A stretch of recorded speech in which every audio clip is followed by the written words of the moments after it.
الحمد لله وكفى والصلاة والسلام على سيد الرسل وخاتم الأنبياء وعلى آله وأصحابه الذين أوفوا عهدا الذين هم خلاصة العرب العرباء وخير الخلائق بعد الأنبياء أما بعد فأعوذ بالله من الشيطان الرجيم بسم الله الرحمن الرحيم الذين ينفقون أموالهم بالليل والنهار سرا وعلانية فلهم أجرهم عند ربهم ولا خوف عليهم ولا هم يحزنون قال النبي صلى الله عليه وسلم أنا دار الحكمة وعلي بابها صدق الله العظيم وصدق رسوله النبي الأمي الكريم ونحن على ذلك لمن الشاهدين والشاكرين والحمد لله رب العالمين۔ تیسرا پارہ سورہ بقرہ کی ایک آیت کریمہ تلاوت کی ہے اور جناب نبی پاک صلی اللہ علیہ وسلم کا ایک فرمان تلاوت کیا ہے جس کو امام ترمذی نے روایت کیا ہے۔ اللہ رب العزت فرماتے ہیں کہ جو نیک لوگ ہیں ينفقون اموالهم باللیل والنہار سرا وعلانیہ، وہ اللہ کے راستے میں خرچ کرتے ہیں رات کو بھی دن کو بھی، خفیہ بھی اعلانیہ بھی، جیسے ضرورت پڑے۔ فلہم اجرہم عند ربہم، ایسے لوگوں کا اجر ان کے اللہ کے ہاں ہے۔ ولا خوف علیہم ولا هم یحزنون، انہیں نہ آنے والے حالات کے لحاظ سے ڈر ہوتا ہے، ولا هم یحزنون، یا جو ما مضی کوئی گزر چکی ہے بات ان پر انہیں کوئی غم ہوتا ہے۔ جناب نبی پاک صلی اللہ علیہ وسلم کا جو فرمان تلاوت کیا ہے اس کو امام ترمذی نے، مستدرک حاکم نے وغیرہ روایت کیا ہے اور بعض محدثین نے اس پر بحث بھی کی ہے، جس میں علامہ ابن تیمیہ اور علامہ ابن جوزی وغیرہ داخل ہیں کہ یہ حدیث ضعیف ہے یا اس طرح ہے، لیکن بہت ساری کتب نے یہ حدیث روایت بھی کی ہے کہ آپ صلی اللہ علیہ وسلم نے فرمایا کہ میں حکمت کا گھر ہوں، مراد علم کا، اور علی اس کے دروازہ ہیں۔ بعض دوسری روایات میں الفاظ یوں ہیں انا دار المدینۃ وعلی بابها، کسی جگہ میں دار العلم بھی آیا ہے۔ اگر یہ حدیث ضعیف بھی ہو، یعنی ان حضرات کی بات مانی جائے جو تھوڑے سخت اصول رکھتے ہیں، تو الفاظ کے اوپر کلام ہو سکتا ہے۔ جو مفہوم ہے حدیث کا کہ حضرت علی رضی اللہ تعالیٰ عنہ بہت بڑے عالم ہیں، اس مفہوم کے لحاظ سے کوئی شک نہیں ہے۔ حضرت علی رضی اللہ تعالیٰ عنہ کی خصوصیات اور فضائل ہم بیان کر رہے تھے، انہی میں یہ آیت کریمہ جو تلاوت کی ہے انہی فضائل میں سے ایک فضیلت جن صحابہ کے بارے میں رضی اللہ عنہم یہ آیت بیان کر رہی ہے، اسی طرح یہ آیت حضرت علی رضی اللہ تعالیٰ عنہ کی فضیلت بھی بیان کرتی ہے۔ مفسرین نے لکھا ہے کہ جب یہ آیت نازل ہوئی تو اس سے پہلے چند صحابہ کرام رضی اللہ تعالیٰ عنہم کا یہ عمل تھا کہ اللہ کے راستے میں رات دن خفیہ اعلانیہ دیتے رہتے تھے، اس میں حضرت ابو بکر رضی اللہ تعالیٰ عنہ بھی ہیں اور بھی کئی صحابہ کے نام لکھے گئے ہیں، اور حضرت علی رضی اللہ تعالیٰ عنہ کا بھی مفسرین نے نام لکھا ہے کہ یہ حضرات رات کو بھی اللہ کے راستے میں دیتے ہیں، دن کو بھی دیتے ہیں، جیسے موقع ہو۔ خفیہ کسی کی مدد کرنی ہو تو خفیہ کرتے ہیں، بعض دفعہ اعلانیہ چندہ ہو کہ اس میں اجتماعی چندہ ہو رہا ہے تو اس میں وہ اعلانیہ بھی دیتے ہیں۔ تو یہ عید ان صحابہ کرام رضی اللہ تعالیٰ عنہم کی فضیلت کے بارے میں ہوئی جو اس طرح صدقات و خیرات اللہ کے راستے میں دیتے تھے، اور ان میں حضرت علی رضی اللہ تعالیٰ عنہ بھی ہیں۔ علم کے لحاظ سے جو بات ہے اور جو حدیث آپ کے سامنے تلاوت کی ہے، ایک تو شروع سے ہی حضرت علی رضی اللہ تعالیٰ عنہ رسول پاک صلی اللہ علیہ وسلم کے ساتھ تھے مکہ میں ہی، اور آپ کی نماز دیکھ کر حضرت علی رضی اللہ تعالیٰ عنہ پوچھنے لگے کہ آپ حضرت صاحب یہ یوں کیوں کرتے ہیں، اور جب کہ وہ اس وقت 11 سال کے تھے۔ پھر اسی طرح کی باتیں چند نوٹ کر کے وہ مسلمان بھی ہوتے ہیں، اور ان کا والد ان کے لیے رکاوٹ نہیں بنا۔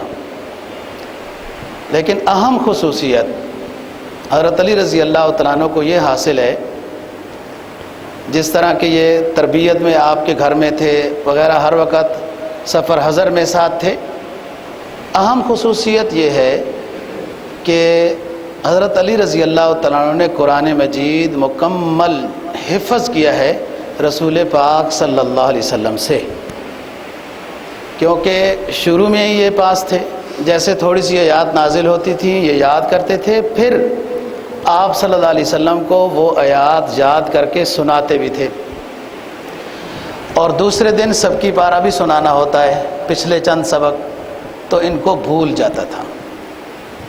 پھر ایک دن عرض کرنے لگے کہ حضور اس وقت تو مجھے یاد ہوتا ہے، جب سبق یاد کر کے سنا دیتا ہوں پھر مجھے بھول جاتا ہے، مجھے آپ کوئی وظیفہ بتائیں، کوئی نسخہ بتائیں کہ تاکہ مجھے یاد کیا ہوا حفظ نہ بھولے۔ آپ صلی اللہ علیہ وسلم نے ایک بڑا عظیم قسم کا نسخہ بتایا ہے، اور ساتھ یہ فرمایا کہ علی آپ کے لیے بھی یہ نسخہ ہے، اور جس کو آپ بتائیں گے جو اس پر عمل کرے گا اس کے لیے بھی یہ نسخہ ہے کہ جو اس بات پر عمل کرے اس کا حافظہ قوی ہو جائے گا، قرآن یاد کرنا آسان ہو جائے گا۔ شب جمعہ میں 4 رکعت نماز نفل پڑھنی ہے، اس نیت سے یہ حاجت ہے کہ میرا حافظہ قوی ہو۔ پہلی رکعت میں سورہ فاتحہ کے بعد سورہ یاسین پڑھنی ہے، دوسری رکعت میں سورہ فاتحہ کے بعد حامیم سجدہ پڑھنی ہے 24ویں پارے والی، تیسری رکعت میں سورہ فاتحہ 2 رکعت کے بعد بیٹھنا ہے، عبد و رسولوں سے اٹھنا ہے، پھر تیسری رکعت میں سورہ فاتحہ کے بعد سورہ دخان پڑھنی ہے 25ویں پارے والی، اور چوتھی رکعت میں سورہ فاتحہ کے بعد سورہ ملک پڑھنی ہے۔ جب آپ تحیات میں سلام پھیر دیں گے پھر اس کے بعد یہ دعا پڑھنی ہے، اللہم ارحمنی بترک المعاصی، یہ دعا ہے پوری۔ اس کو مختلف کتابوں نے روایت کیا ہے۔ آپ کی آسانی کے لیے فضائل اعمال میں مولانا شیخ الحدیث زکریا رحمہ اللہ تعالیٰ نے بھی اس بات کو نقل کیا ہے، اور میں نے جو ابھی ایک کتاب جمع کی ہے جو آپ حضرات کو دی ہے، مناجات مقبول، اور اس میں وہ سورہ یاسین وغیرہ ہے، اس میں یہ پوری ترتیب میں نے لکھی ہے۔ شب جمعہ اچھی بات ہے، پھر جمعہ بھی اچھی بات ہے، کسی وقت بھی نفل نماز جب جائز ہے۔ اب سوال یہ ہے کہ ایک بندہ تو حافظ ہی نہیں ہے تو سورہ یاسین پڑھے گا، چلو سورہ یاسین پھر بھی بعض لوگوں کو یاد ہوتی ہے، دوسری رکعت میں بھی وہ تقریباً پاؤں سے زیادہ ہے سورہ حامیم سجدہ، تیسری رکعت میں سورہ دخان ہے، وہ 2-2.5 رکوع ہیں، تیسری رکعت میں سورہ، چوتھی میں ملک ہے۔ تو اس کا آسان طریقہ یہ ہے کہ نفل میں گنجائش ہے، آپ قرآن مجید کھول کر بھی دیکھ کر بھی اس میں پڑھ سکتے ہیں، نفل نماز میں یہ گنجائش ہے۔ تو جو یاد ہے ٹھیک ہے، نہیں تو اپنے ساتھ پورا ایک انتظام رکھیں کہ وہ نشانی ہو، اور جیسے آپ کا ختم ہو جائے تو پھر یوں رکھ لیں، اور پھر دوسری رکعت، تیسری رکعت۔ اور اگر اس سے بہتر عمل کرنا چاہتے ہیں تو کوشش کریں کہ پہلے یہ 4 صورتیں یاد کر لیں، جس طرح بھی ہو سکے یاد کر لیں، پھر ان کو نماز میں پڑھتے رہیں اور دعا مانگتے رہیں۔ اللہ تعالیٰ اپنے خصوصی مدد سے، نبی کے اس فرمان کی برکت سے اللہ تعالیٰ حافظہ قوی کر دے گا اور بندہ حافظ قرآن بن جائے گا۔ یہ خصوصیت ہے حضرت علی رضی اللہ تعالیٰ عنہ کی کہ نبی پاک صلی اللہ علیہ وسلم سے حفظ کرتے تھے، پھر سبق سناتے تھے، پھر جب بھول جاتے تھے تو وہ شرمندگی تو ہوتی ہے، تو پھر آپ سے نسخہ پوچھا کہ میں کیسے سبق کو پکا رکھ سکوں، قرآن نہ بھولے، تو آپ نے یہ 4 رکعت والی نماز بتائی۔ حضرت شاہ ولی اللہ رحمہ اللہ تعالیٰ فرماتے ہیں کہ حضرت علی رضی اللہ تعالیٰ عنہ کی اگر پوری فضیلتوں پر، خصوصیات پر نظر ڈالی جائے تو اس طرح کی جامع معنی خصوصیات اور مناقب اور فضیلت کسی اور کی نظر نہیں آتی۔ یہ عالم بھی تھے، بہادر بھی تھے، حوصلہ بلند بھی تھا، خطیب اچھے تھے، مسکین خود رہنا مسکنت میں بھی پسند تھا اور مسکینوں سے محبت تھی، دنیا سے کچھ لگاؤ نہیں تھا، رہن سہن بھی بہت سادہ، لباس بھی بہت سادہ، اور قرآن مجید کے حافظ ہونے کے ساتھ اس کی تفاسیر وغیرہ بھی خوب جانتے تھے۔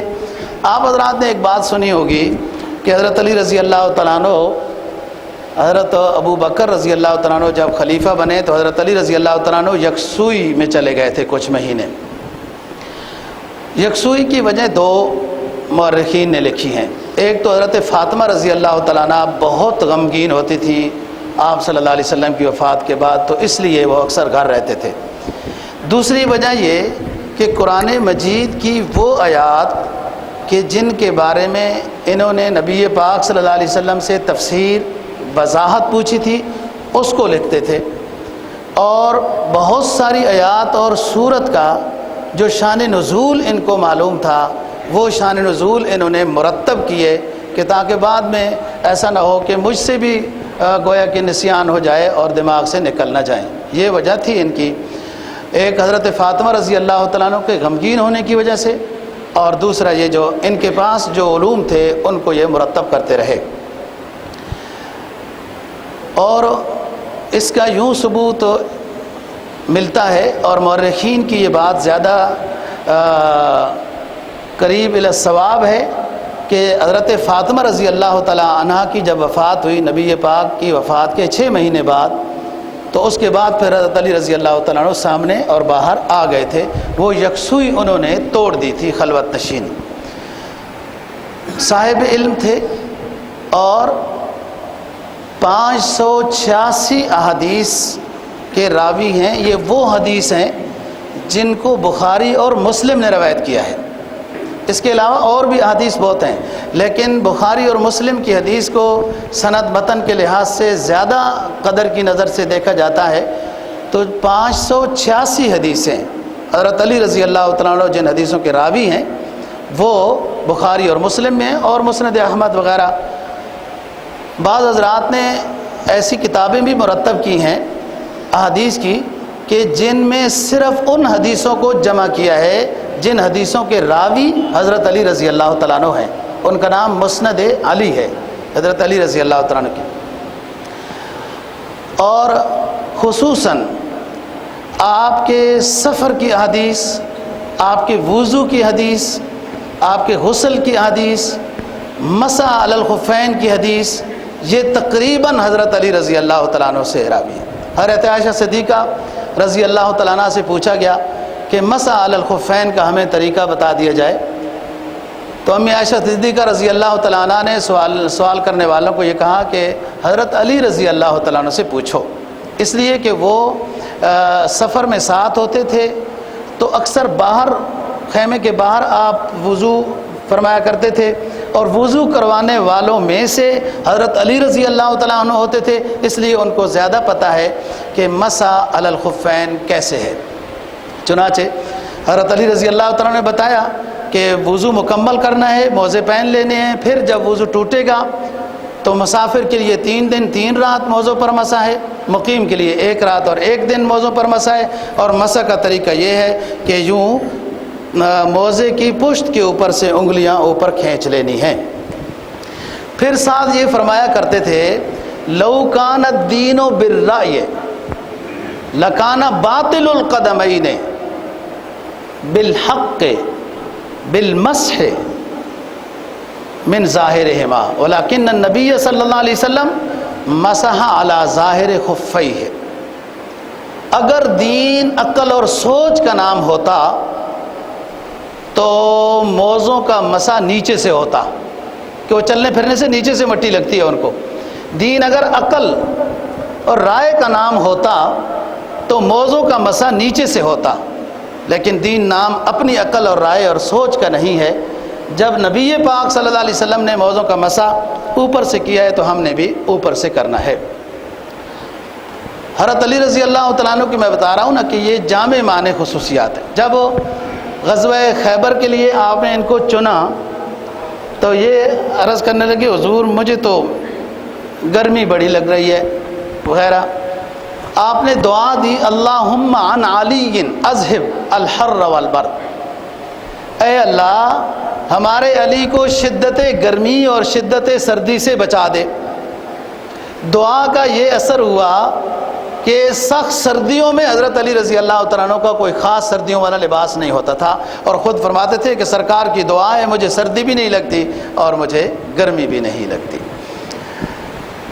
نبی پاک صلی اللہ علیہ وسلم گھر میں تشریف فرما ہیں اور دعا کرتے ہیں کہ اللہ پاک جنتی شخصوں کو بھیج دیں، جنتی شخصوں کو بھیج دیں۔ یہ دعا ہو رہی ہے۔ تھوڑی دیر میں ابو بکر آتے ہیں، آپ فرماتے ہیں کہ آپ کو خوشخبری ہو آپ جنتی ہو۔ تھوڑی دیر میں عمر آتے ہیں، یہی جملہ دہراتے ہیں۔ تھوڑی دیر میں عثمان آتے ہیں، یہی جملہ دہراتے ہیں، اور دعا جاری رکھتے ہیں کہ اللہ جنتی شخصوں کو بھیج دے۔ کہ جب حضرت علی رضی اللہ تعالیٰ عنہ تشریف لاتے ہیں تو فرمایا کہ علی آپ کو بشارت دی جاتی ہے کہ تم جنتی ہو، اور پھر سب کے ساتھ بیٹھ جاتے ہیں۔ حضرت علی رضی اللہ تعالیٰ عنہ فرمایا کرتے تھے کہ میں جب بھی رسول پاک صلی اللہ علیہ وسلم کی خدمت میں حاضر ہوا اور بیٹھا اور مجلس سوال و جواب کی لگی تو میں نے کچھ بھی پوچھا، نبی پاک صلی اللہ علیہ وسلم نے بڑے اچھے لہجے میں جواب دیا، اور اگر میں چپ کر کے بیٹھ جاتا تھا تو آپ صلی اللہ علیہ وسلم خود ابتدا کرتے، علی بتاؤ کیا حوال ہے، کیا صورتحال ہے۔ یعنی کلام کی ابتدا آپ صلی اللہ علیہ وسلم مجھ سے کرتے، یہ محبت کی بات ہے۔ کچھ لوگوں نے سوال کیا اور سوال عجیب و غریب قسم کے ہونے لگ گئے تو وہی نازل ہو گئی کہ لا تسألوا عن اشیاء، آپ لوگ صدقہ پہلے دو اور پھر اس کے بعد نبی پاک صلی اللہ علیہ وسلم سے سوال کر سکتے ہو۔ حضرت علی رضی اللہ تعالیٰ عنہ کی یہ فضیلت ہے کہ سب سے پہلے صدقہ ادا کیا اور نبی پاک صلی اللہ علیہ وسلم سے پھر سوال کیا۔ باقی لوگوں نے بعد میں صدقہ ادا کیا یا سوال کی صورت پیش آئی، بعد میں یہ حکم پھر ختم ہو گیا کہ وہ تمہیں ذرا سمجھانا تھا کہ جو ضروری سوال ہے وہ کرنا چاہیے۔ خواہ مخواہ سوال کرنے سے اور پھر جواب دینے سے وہ بات مشکل کی طرف چلی جاتی ہے۔ جیسے آپ نے فرمایا حج فرض ہے، یہ بیان ہو رہا تھا، آپ تقریر کر رہے ہیں، ایک صحابی کہنے لگا حضرت ہر سال حج فرض ہے، آپ نے پھر بھی بیان جاری رکھا، پھر وہ کہنے لگا حضرت ہر سال حج فرض ہے۔ آپ نے کہا بیٹھ جاؤ، میں سوال آپ کا سن لیا تھا، اگر میں کہہ دیتا کہ ہر سال حج فرض ہے تو کتنی مشکل ہو جاتی۔ حج زندگی میں صاحب استطاعت شخص پر ایک مرتبہ فرض ہے، تو سوال بے جا، جیسے کہ پھر اس میں آپ نے یہ بھی فرمایا کہ بنی اسرائیل اگر کوئی گائے بھی ذبح کر لیتے نا، قاتل پتہ چل جانا تھا، لیکن وہ کہنے لگے کہ مالونہا، پھر رنگ کیسا ہونا چاہیے، وہ موٹی ہونی چاہیے، تکڑی ہونی چاہیے، ہل چلایا وہ ہونا چاہیے، نہیں ہونا چاہیے، بچہ پیدا ہوا ہو، وہ مشکل میں ڈالتے گئے حتیٰ کہ وہ اتنی شرائط کے بعد وہ اس گائے تک پہنچے اور ان کو پھر بڑی مشکل اور مہنگی خریدنی پڑی۔ یہ جو پہلے پارے میں جس کا ذکر ہے، حضرت علی رضی اللہ تعالیٰ عنہ کی بہت فضیلت ہے۔ آپ صلی اللہ علیہ وسلم تشریف لا رہے ہیں اور دونوں نواسے چلنے والے ہیں، اور آپ کی انگلی پکڑ کر ایک سائیڈ میں حسن ہے اور ایک سائیڈ میں حسین رضی اللہ تعالیٰ عنہ ہے۔ آگے سے لوگ آ رہے تھے، لوگ بھی دیکھ کر ہنس رہے ہیں۔ تو آپ نے فرمایا دیکھو سنو، جو میرے ان بچوں سے اور ان کے والدین سے محبت کرے گا میدان حشر میں میرے ساتھ اٹھے گا، میرے ساتھ ہوگا۔ یہ فضیلت ان بچوں کی بھی ہوئی اور حضرت فاطمہ، حضرت علی رضی اللہ تعالی عنہما کی بھی ہوئی۔ نبی پاک صلی اللہ علیہ وسلم کو پتہ چلا وحی کے ذریعے سے کہ ہم جو سن 8 ہجری میں مکہ کی طرف جانا چاہ رہے ہیں اور مکہ فتح کریں گے، یہ بات کسی نے لکھ کر مخبری کر دی ہے۔ اس مخبر کو، اس جاسوس کو پکڑنے کے لیے حضرت علی، حضرت زبیر، حضرت مقداد رضی اللہ تعالیٰ عنہم کو بھیجا۔ فرمایا مکہ ایک خاتون جا رہی ہوگی، مقام خاخ میں تمہارے پہنچنے تک تقریباً وہ پہنچے گی، اس کے پاس ایک خط ہے، وہ لے کے آنا ہے۔ یہ پہنچ گئے، اسی مقام پہ اس کو پکڑ لیا، وہ مانے نہیں۔ حضرت علی رضی اللہ تعالیٰ نے کہا کہ اب ایک ہی صورت ہے کہ آپ سے ہم تفصیلی تلاشی لیں گے، کیونکہ ہمارے نبی کا فرمان جھوٹا نہیں ہو سکتا، سوچا ہی نہیں جا سکتا کہ آپ کا فرمان غلط ہو، لہٰذا آپ کے پاس ہے اور نکال دو اور اپنی عزت خراب نہ کرو۔ چنانچہ اس نے وہ بالوں کی مینڈیوں سے وہ خط نکال دیا۔ وہ غلطی سے ایک بدری صحابی نے لکھا تھا کہ میرے بچوں کا خیال کرنا، اب تمہارا بندوبست ہونے والا ہے۔ وہ خاتم بن ابی بلتہ تھے۔ حضرت عمر بڑے ناراض ہوئے کہ ہم اس حاتب بن ابی بلتہ کو ٹھیک کرتے ہیں، تو آپ نے فرمایا ٹھہرو۔ حاتب بن ابی بلتہ نے کہا کہ حضور میرا کوئی پروگرام نہیں تھا، میں ویسے نمبر بنا رہا تھا کہ میرے بچے ادھر تھے، میں ہجرت کر کے آ گیا تھا، تو اللہ نے تو آپ کو فتح عطا کرنی ہے، لیکن میں ذرا یہ سوچ رہا تھا کہ کہیں میرے مسلمان ہیں وہ گھر والے، تو ان کو وہ مشرکین مار نہ دیں میرے اس خط کی وجہ سے، کیا پتہ ان کے ساتھ رعایت کریں۔ لیکن آپ نے معاف فرمایا کہ کوئی بات نہیں، اس نے سچی بات کہہ دی، اور یہ بدری صحابی ہے، اور بدری صحابی جتنے ہیں اللہ پاک نے ان کے لیے جنت واجب کر دی ہے اور معافی ہے ان کے لیے، آپ نے معاف کیا۔ لیکن اس کام کے لیے بھیجا حضرت علی رضی اللہ تعالیٰ عنہ کو ہے۔ فتح مکہ کے دن سعد بن عبادہ رضی اللہ تعالیٰ عنہ کے پاس جھنڈا ہوتا ہے، اور اللہ کا ایک نظام ہے کہ وہ بڑے جنگجو جو شمار ہوتے تھے، بڑے نعرے لگاتے تھے مشرکین مکہ، اور مدینہ تک حملہ کرنے کے لیے آ گئے تھے، وہ سارے بھاگتے جا رہے ہیں۔ ابو سفیان جیسے شخص سردار ہیں جو رضی اللہ عنہ، وہ بھی حضرت عباس کو کہتے ہیں کہ مجھے کوئی بچانے کی صورت ہو سکتی ہے۔ آپ نے فرمایا ایسا کوئی نہیں ہے، کہ آپ نے تو اعلان کر دیا ہے کہ جو اپنے گھروں میں پناہ لے ہم اس کو بھی کچھ نہیں کریں گے۔ تو حضرت عباس رضی اللہ تعالیٰ عنہ نے آپ صلی اللہ علیہ وسلم کو بتایا کہ حضرت امیر معاویہ رضی اللہ تعالیٰ عنہ کے والد ابو سفیان بہت ڈرے ہوئے ہیں، تو آپ نے اس وقت یہ جملہ ارشاد فرمایا کہ من دخل دارا ابی سفیان کان آمنا، کہ ابو سفیان کے گھر میں بھی کوئی چلا جائے گا تو ہم اس کو کچھ بھی نہیں کہیں گے۔ پھر یہ اس وقت مسلمان بھی ہو گئے، ان کی بیگم ہندہ بھی مسلمان ہو گئی وغیرہ، یعنی مکہ والے ڈر گئے تھے۔ اور ادھر سے سعد بن عبادہ رضی اللہ تعالیٰ عنہ کے پاس جھنڈا تھا، اور مجاہد کا ایک خاص جذبہ اور وہ ایک شوق تو ہوتا ہے۔ انہوں نے نعرہ لگایا الیوم یوم الملحمہ، الیوم تستحل الکعبہ، آج گوشت کے ڈھیر لگانے کا دن ہے، اور اللہ نے ہمارے لیے آج مکہ کی سرزمین کو جنگ کے لیے حلال کر دیا ہے۔ یہ نعرہ لگا، نبی پاک صلی اللہ علیہ وسلم کو پتہ چلا، آپ نے کہا نہیں یہ ایسا نہیں، ہم ایسا نعرہ نہیں لگائیں گے۔ دونوں کو بلایا، سعد بن عبادہ کو بلایا اور حضرت علی رضی اللہ تعالیٰ عنہ کو بلایا، کہا سعد آپ کا جذبہ جہاد اپنی جگہ پر ہے، لیکن یہ نعرہ نہیں لگانا۔ جھنڈا ان سے لے لیا اور حضرت علی رضی اللہ تعالیٰ عنہ کو جھنڈا دیا اور کہا کہ حضرت علی، اے علی آپ نے یہ نعرہ لگانا ہے۔ فرمایا الیوم یوم المرحمہ، آج رحم و کرم کا دن ہے، معافی کا دن ہے، انتقام کا نہیں۔ مکہ والے آئے ڈرتے ہوئے، سرکار دو جہاں صلی اللہ علیہ وسلم صفا پہاڑی پر جلوہ افروز ہیں، اور آہستہ آہستہ باتیں کرتے ہیں آج ہمارا کیا بنے گا، ہم نے تو ان کو ستایا تھا، مکہ چھوڑنے پہ مجبور کیا تھا، کل مدینہ میں بھی جا کے ان پر ظلم و ستم کرتے رہے، آج ہمارا کیا بنے گا۔ یہ باتیں جو آپس میں کر رہے تھے نبی پاک صلی اللہ علیہ وسلم نے سن لی۔ آپ نے اعلان کیا لا تثریب علیکم الیوم، آج مکہ والوں کے لیے میرا وہی اعلان ہوگا جو حضرت یوسف علیہ السلام کا اعلان تھا۔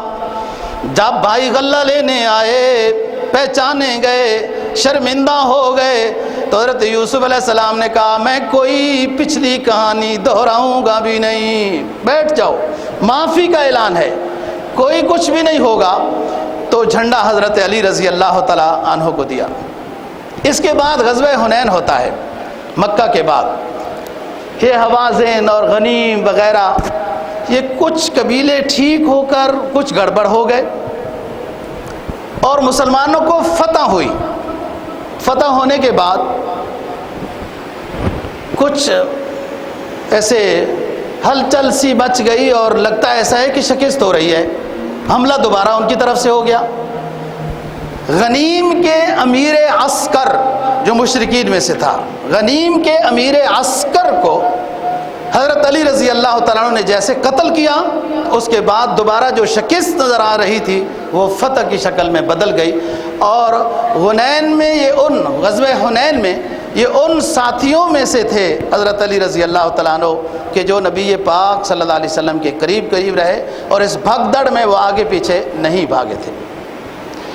حضرت علی رضی اللہ تعالیٰ عنہ میں نے بتایا کہ صاحب علم اور فراست، حکمت، تدبر، سب خوبیاں اللہ نے عطا کی۔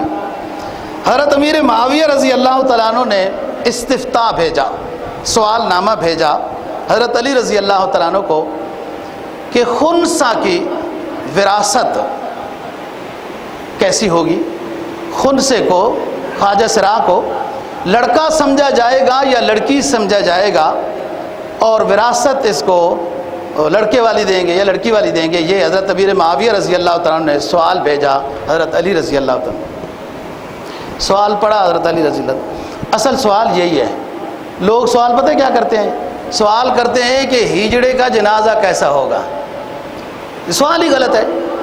اس کا مطلب یہ سوال کرنے والے کو جنازے کا پتہ ہی نہیں ہے۔ بھائی مرد اور عورت کے جنازے میں تو فرق ہی نہیں ہے، بھائی ہجڑا مرد ہوگا یا عورت ہوگی، مرد اور عورت کے جنازے میں تو فرق ہی نہیں ہے کہ آپ پوچھ رہے ہیں کہ ان کا جنازہ کیسے ہوگا۔ سوال یہ ہے کہ اس کی وراثت کیسے ہوگی، اگر لڑکا ہے تو ڈبل، لڑکی ہے تو سنگل حصہ ہے، یہ سوال ہے۔ اور حضرت امیر معاویہ رضی اللہ تعالیٰ عنہ نے یہ سوال بھیجا حضرت علی رضی اللہ تعالیٰ عنہ سے۔ حضرت علی نے سوال پڑھا،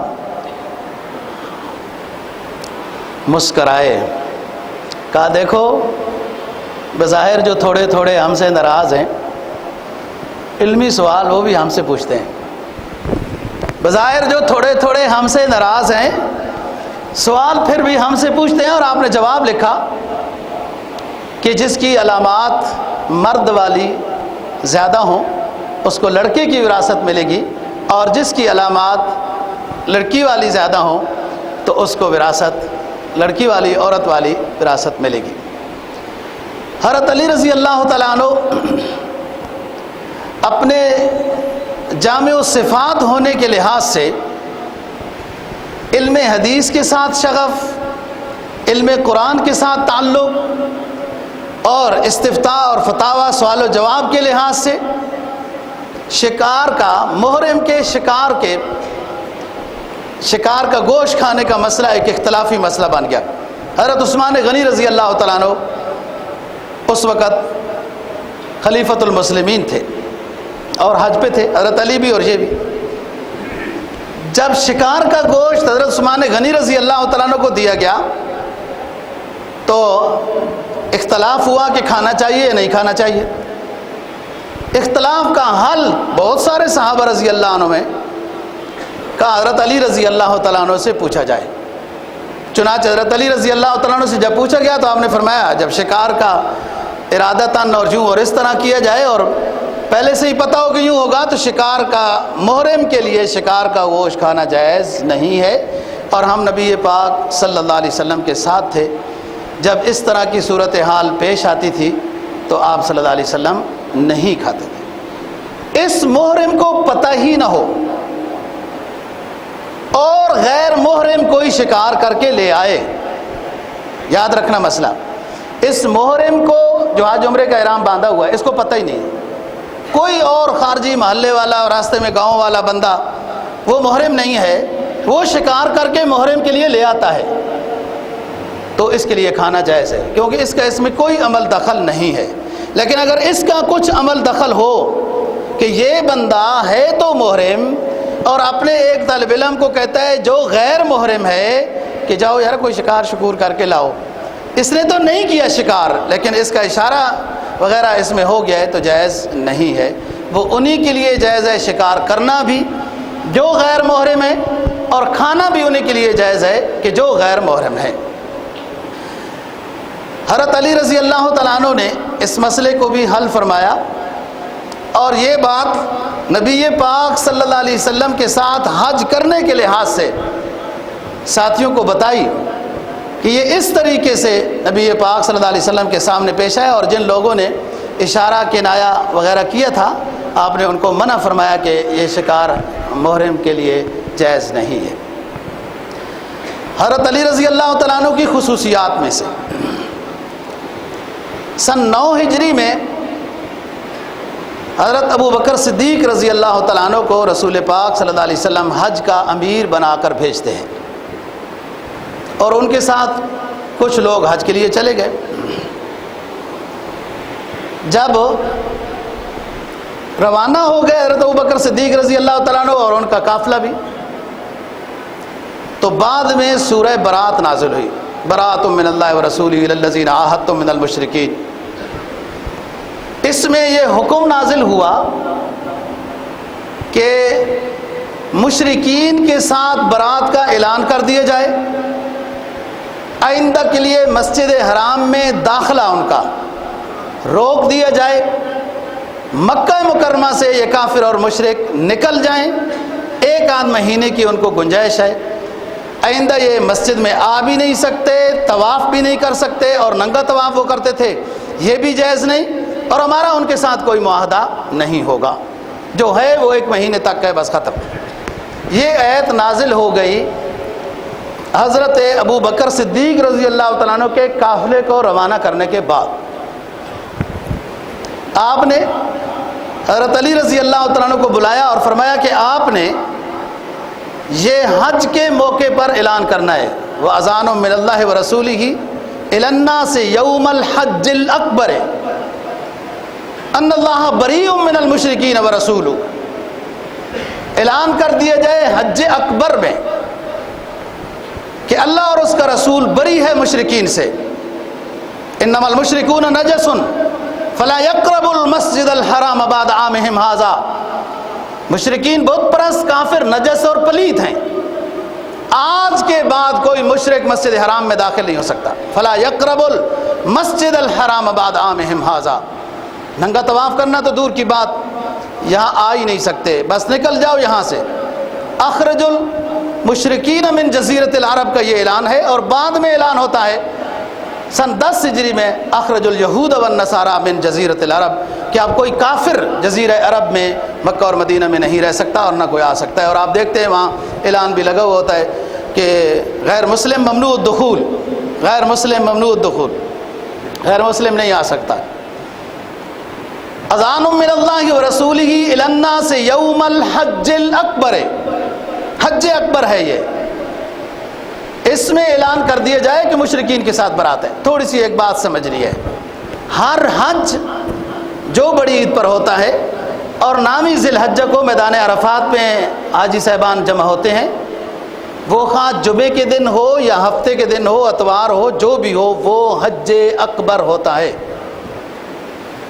جو حاجی لوگ بڑی عید پر حج کرنے جاتے ہیں اور نامی ذی الحجہ کو میدان عرفات میں جاتے ہیں، واپس آتے ہیں، مزدلفہ سوتے ہیں، پھر کنکریں مارتے ہیں، طواف زیارت گنجا وغیرہ یہ کام یہ نامی ذی الحجہ کو جمعہ ہو یا ہفتہ ہو، اتوار ہو، کوئی بھی ہو، دن بدل کر آ سکتے ہیں، وہ حج اکبر ہی ہوتا ہے۔ لوگ صرف جمعے کے دن کو اگر حج آ جائے نامی ذی الحجہ کا، نامی ذی الحجہ جمعے کے دن آ جائے تو اس کو سمجھتے ہیں حج اکبر۔ باقی اگر ہفتہ اتوار وغیرہ کو اگر حج آ جائے تو وہ حج اکبر نہیں، ایسا نہیں ہے۔ حج جو بھی حج وہ حج اکبر ہی ہوتا ہے۔ یہاں جو اعلان ہو رہا ہے وَأَذَانٌ مِّنَ اللَّهِ وَرَسُولِهِ إِلَى النَّاسِ يَوْمَ الْحَجِّ الْأَكْبَرِ، حج اکبر والے دن اے علی آپ جا کے اعلان کر دو کہ ان اللہ بریء من المشرکین ورسولہ، اللہ اور اس کا رسول مشرکین سے بری ہے۔ یہ حج اکبر کے دن اعلان ہو رہا ہے، نامی ذی الحجہ کو اعلان ہو رہا ہے، اور اس دن جمعہ نہیں تھا۔ ہر حج حج اکبر ہوتا ہے۔ ہاں نبی پاک صلی اللہ علیہ وسلم نے جو 10 ذی الحجہ کو 10 ہجری کو جو حج کیا ہے وہ اتفاق سے میدان عرفات والا دن وہ جمعے کا دن تھا۔ تو جس شخص کو اللہ تعالیٰ یہ سعادت عطا کر دے، اب پتہ تو نہیں ہے کہ کس سال حج نامی ذی الحجہ کا دن جمعے کو آئے گا، اگر کسی کو یہ سعادت مل جائے تو اس کو اور شکر ادا کرنا چاہیے کہ مجھے ایک ایسی سنت پر بھی اللہ نے عمل کرنے کی توفیق بخش دی جس میں انسانی بس کا عمل دخل نہیں ہے، کہ وہ نامی ذی الحجہ کو جمعے کا دن آ گیا۔ ماشاءاللہ پچھلے سالوں میں ساتھیوں کو یہ سعادت نصیب ہوئی ہے، ایک اچھی بات ہے، لیکن حج اکبر صرف وہی نہیں ہوتا جو جمعے کے دن حج ہوتا ہے، وہ ہر حج اکبر ہوتا ہے جو حج ہوتا ہے، اور عمرہ وہ حج اصغر ہے۔ حج یحج کا معنی زیارت کرنا، مخصوص مقامات کی زیارت کرنا۔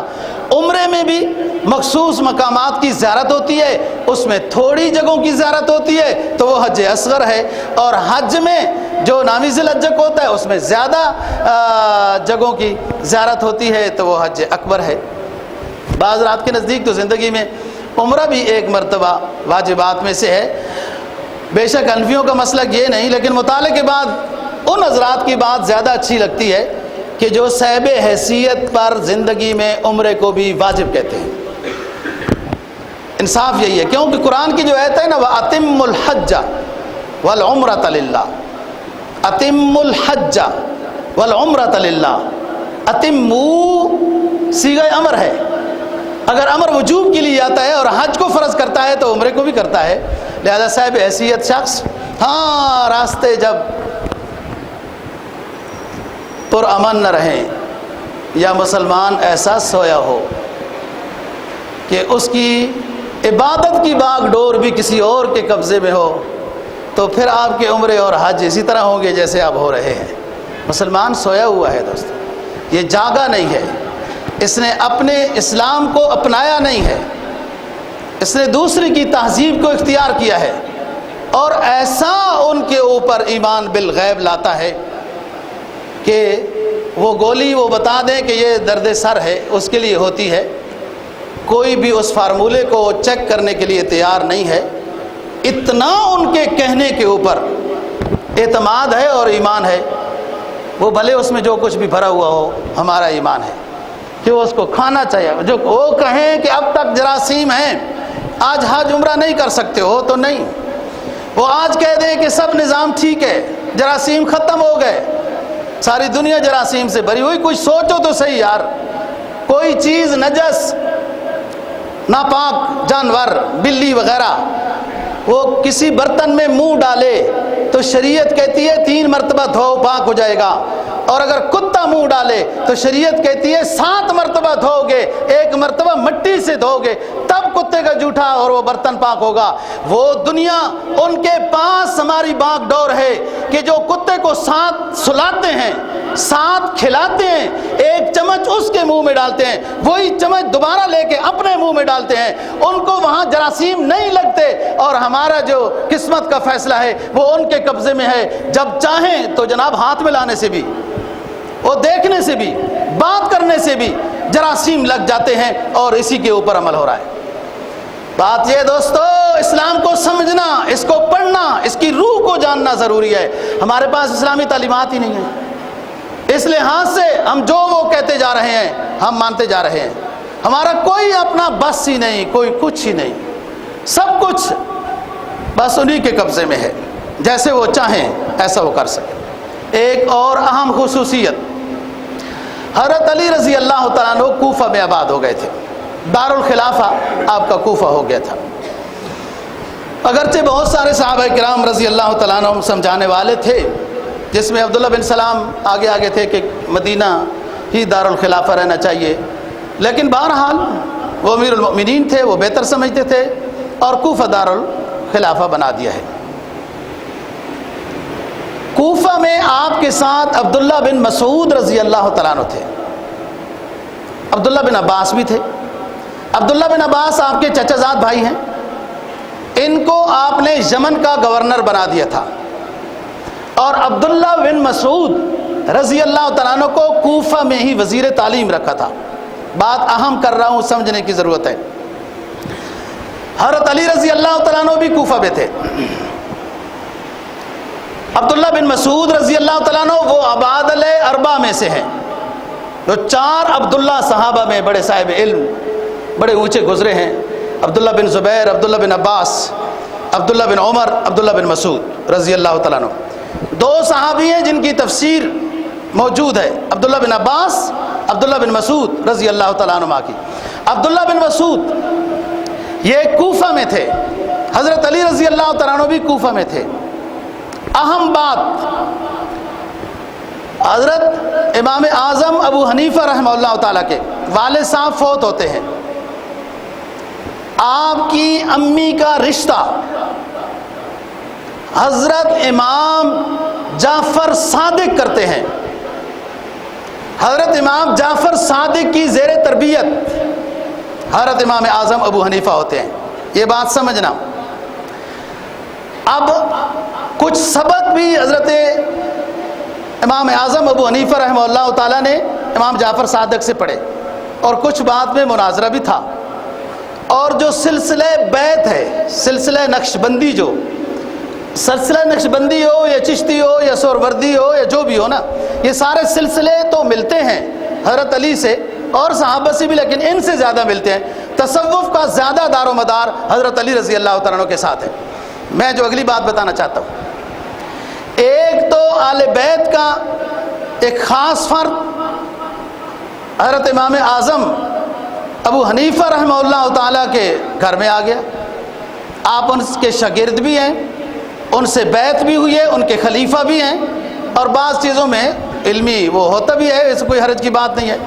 اگر شاگرد کو ایک بات سمجھ نہیں آتی تو استاد کے ساتھ وہ مناظرہ اور بحث اور بات چیت کر سکتا ہے۔ امام اعظم ابو حنیفہ سے اختلاف کیا بعض باتوں میں، ان کے شاگرد امام محمد نے، ان کے شاگرد امام ابو یوسف نے وغیرہ، یہ اختلاف تھا، یہ تماشا نہیں تھا جیسے آج کل ہم کرتے ہیں۔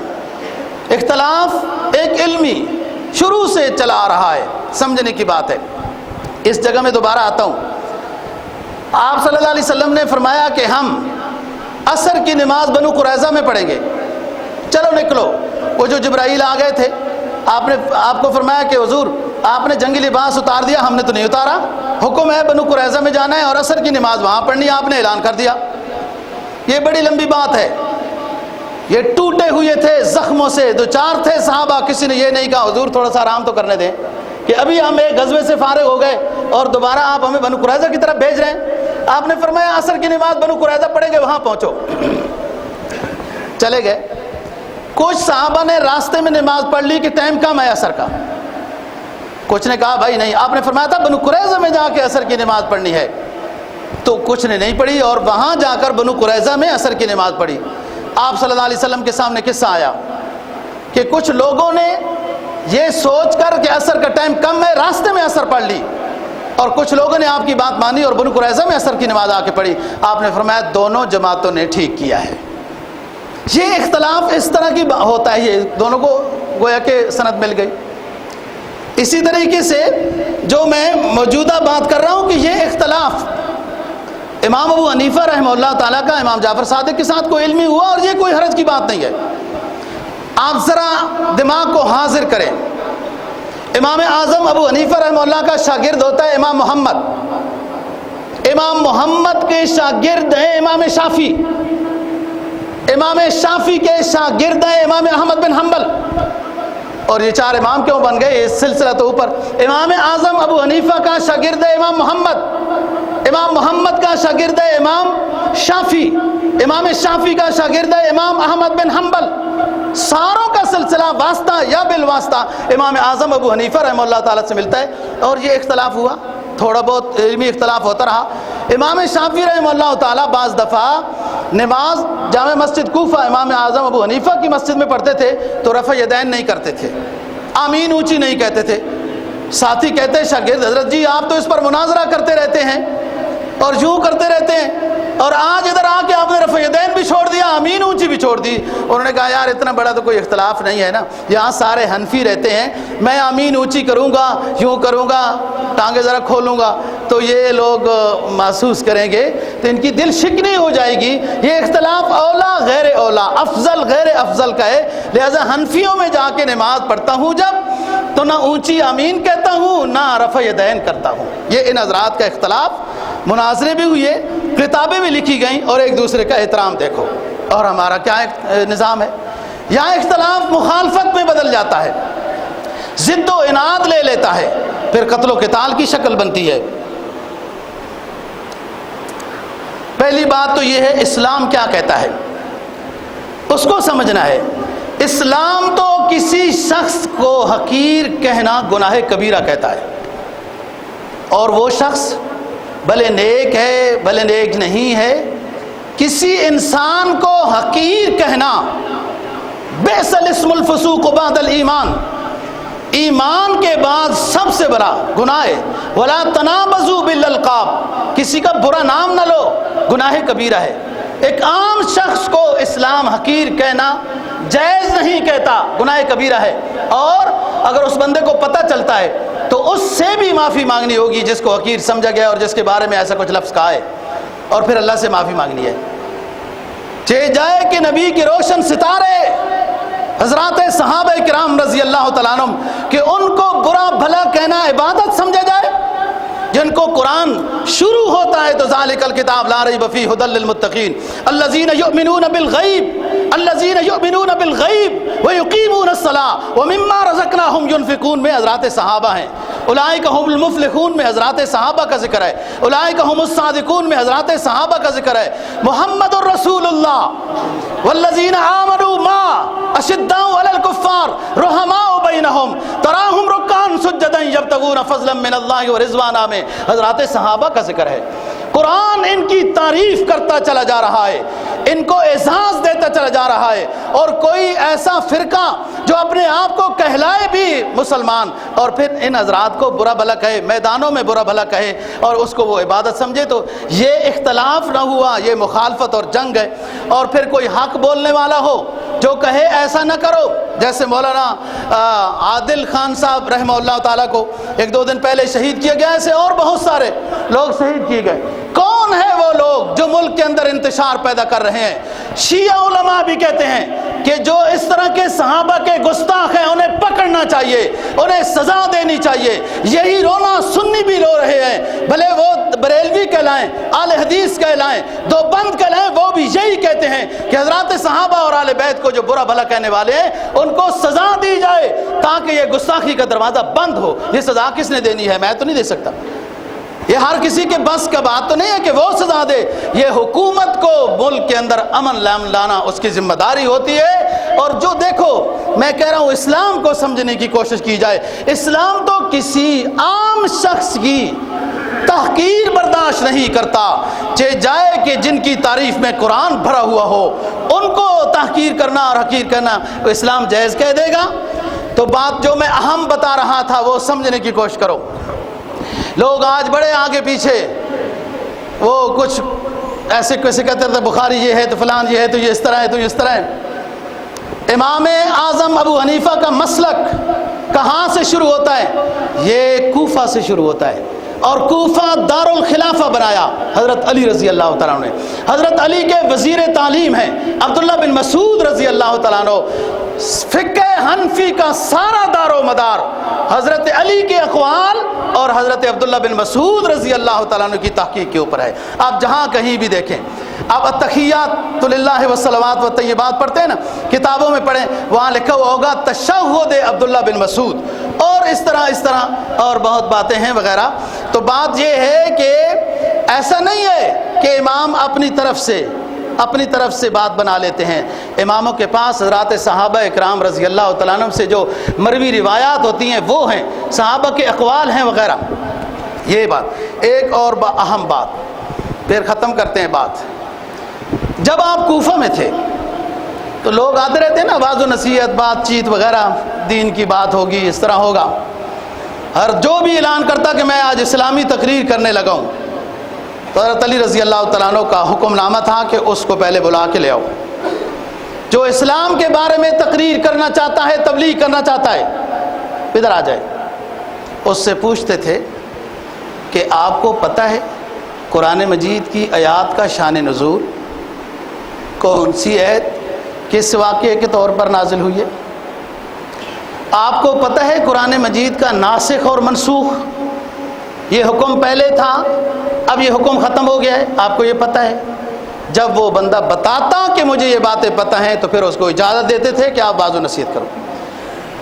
مخالفت، دشمنی، ضد و عناد، فرقہ واریت، یہ اس لیے عروج پکڑتی ہے کہ جاہل لوگوں نے اسلام کی ٹھیکیداری حاصل کی ہوئی ہے، پتہ ہی کچھ نہیں ہے اسلام کا، اور جناب تبصروں میں بیٹھ جاتے ہیں، میڈیا پر بیٹھ جاتے ہیں اور عجیب عجیب سی باتیں شروع کر دیتے ہیں۔ اور ان سے ہمارا تو ایک مختصر سا سوال ہے کہ میں لمبا چوڑا نہیں، دین کا ٹھیکیدار نہ مولوی ہے، نہ پیر ہے، نہ کوئی ہے۔ دین کا ٹھیکیدار وہ ہے جس نے دین پڑھا ہے، جس نے اس کے اوپر عمریں خرچ کی ہیں۔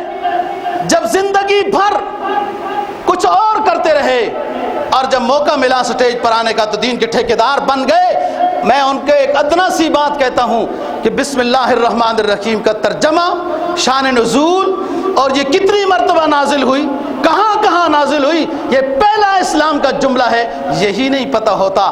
اور اسلام کے بڑے سکالر بن کر اسلام کے بارے میں باتیں پیش کرتے ہیں۔ کوئی کہتا ہے نماز گھروں میں پڑھو، جدھر مرضی ہے منہ کرو۔ کوئی کہتا ہے وہ ٹیکس جو تم دیتے ہو یہی تمہاری زکوٰۃ ہے، ٹیکس کی ضرورت نہیں۔ یہ اسلام کے سکالر نہیں، اسلام دشمنی کے سکالر ہیں۔ اللہ دین کی سمجھ اور عمل کی توفیق نصیب فرمائے۔ واخر دعوانا